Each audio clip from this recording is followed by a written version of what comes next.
Welcome back. The Greater Grace Megachurch in Baltimore has now expelled two pastors who were accused of sexual misconduct. This comes after our media partner, the Baltimore Banner, exposed misconduct in an extensive investigative series last year about decades of child sexual abuse and cover-up within the evangelical church. Reporter Jessica Califatti joins us now. She has more on the article that just came out.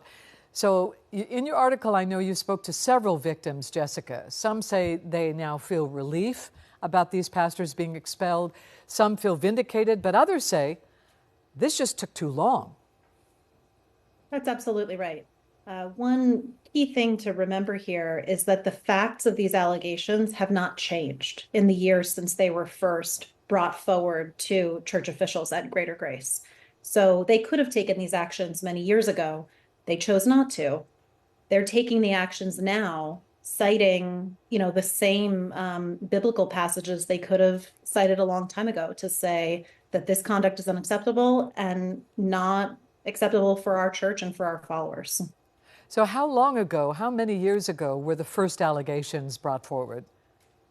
So in the case of one pastor, the allegations were first brought forward in 2014, quite a while ago.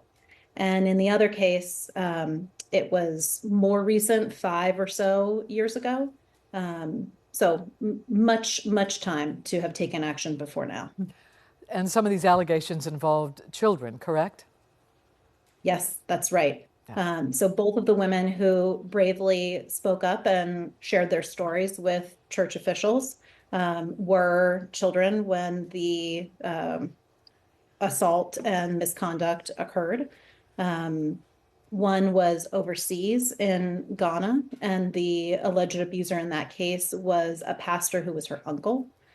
In the other case, the woman was a young teenager, a high school student, and the pastor was her high school teacher as well as her pastor, and he groomed her. And those allegations were explained in great detail in correspondence to the church.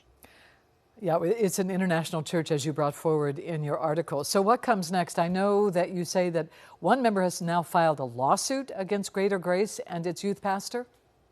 Yes, that's right. Last week, a lawsuit was filed against the church by a former member. Pretty explosive allegations in that lawsuit. We covered that last week. But the allegations were that the top pastors at the church and the youth pastor, a gentleman named John Love, did not keep him safe from the sexual assault that he alleges occurred.